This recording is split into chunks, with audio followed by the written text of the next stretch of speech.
I just want you to look at this tablet here.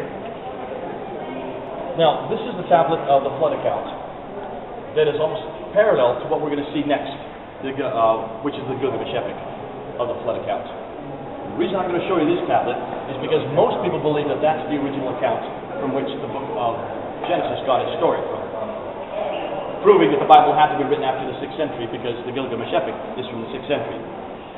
Here's the exact same story, but look at the dates. This has just been newly found. 1635 BC. That puts it 1,000 years earlier.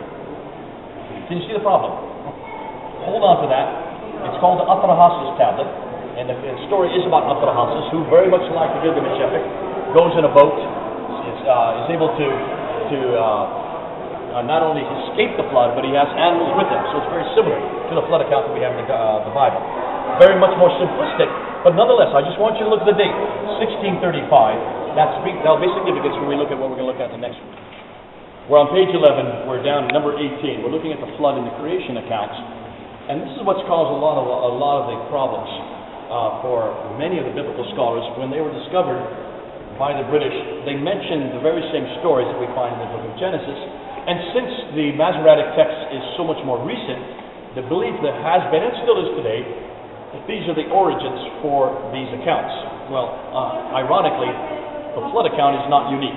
They have now found over 200 separate flood accounts in almost 200 different cultures. Almost every culture has a flood account.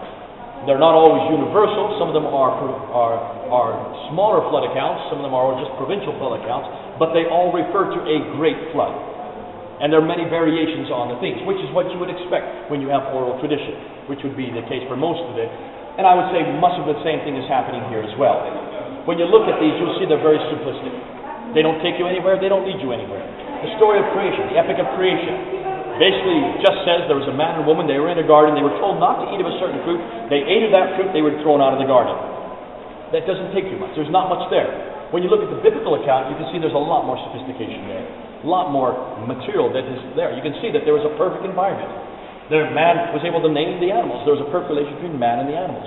There was no thorns, no thistles, no childbirth pain. There was a perfect relation between man and his environment. Women and man and woman were naked. There was a perfect relation between man and woman. And most importantly, it says in Genesis 3, verse 8 and 9, that God was walking and talking in the cool of the day. He was calling out to Adam and Eve. There was a perfect relation between man and God. But then something happened.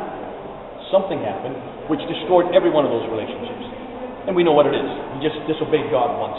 One sin, that's all it took. And that relationship with the animal kingdom was destroyed. That relationship between man and woman was destroyed. They had to clothe themselves. They realized their nakedness was wrong. That relationship with their environment was destroyed. Now with thorns, there were thistles, there were childbirth pains. Now man had to work the ground to get his food. But most importantly, that relationship between man and God was destroyed. Man was thrown out of God's presence. Why? Because it says very clearly in Habakkuk 1:13, God cannot look upon sin.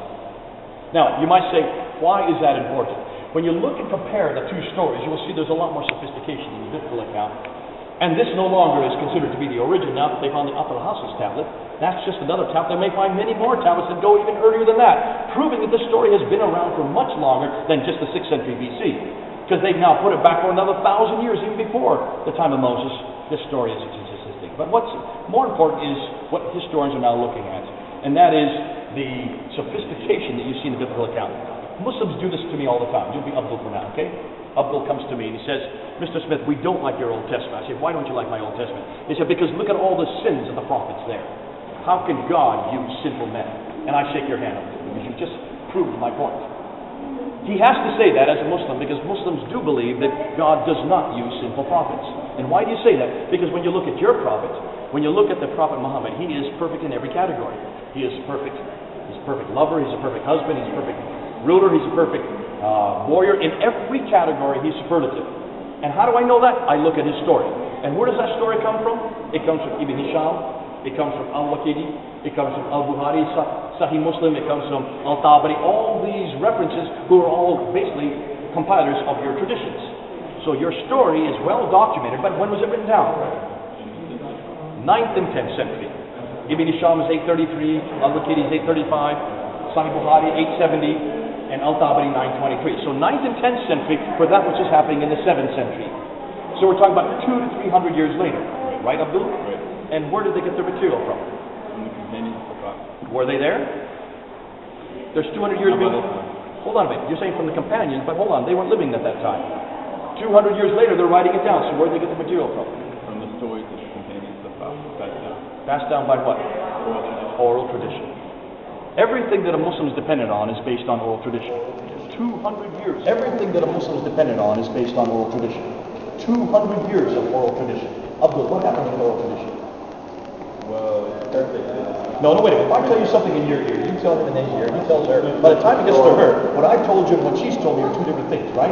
We play that in perfect language. We call it Chinese whispers or the telephone, right? For that to happen in a period of 15 minutes, what do you think happens over 200 years over a person that you consider to be important, like Muhammad? It gets exaggerated, it gets embellished, and that's the problem with oral tradition, right? So by the time it's written down, everything is perfect about your prophet, and that's why you say every prophet must be perfect, because you're starting from your own premise. But historians don't start from that premise. Historians, in fact, distrust your tradition because of that very premise, because he's perfect. And what historians are saying is that in order to be authentic, there should be no embellishment. And when they look at all the archaic pieces of literature, every piece of literature is embellished except the Bible. Did you know that? The Bible is unique. It's the only piece of literature that keeps the sins in. And by keeping the sins in, it shows how authentic it is. So the very thing that you're claiming against the Bible actually proves its authenticity. The fact that the Jews did not change the story. The fact that they did not take the sins out. They left the sins of Noah. They left the sins of David. Every one of these sins shows its authenticity. So I want to shake your hand again. Because you just corroborated what the historians are looking for. Proving that the Bible is unique as in comparison to all the other archaic pieces of literature. Even Herodotus doesn't get it as accurate as the Bible does. Now, let's put that to a test. Let's go over here and let's look at the book of Daniel. And let's see if we can apply that historical critique to the book of Daniel.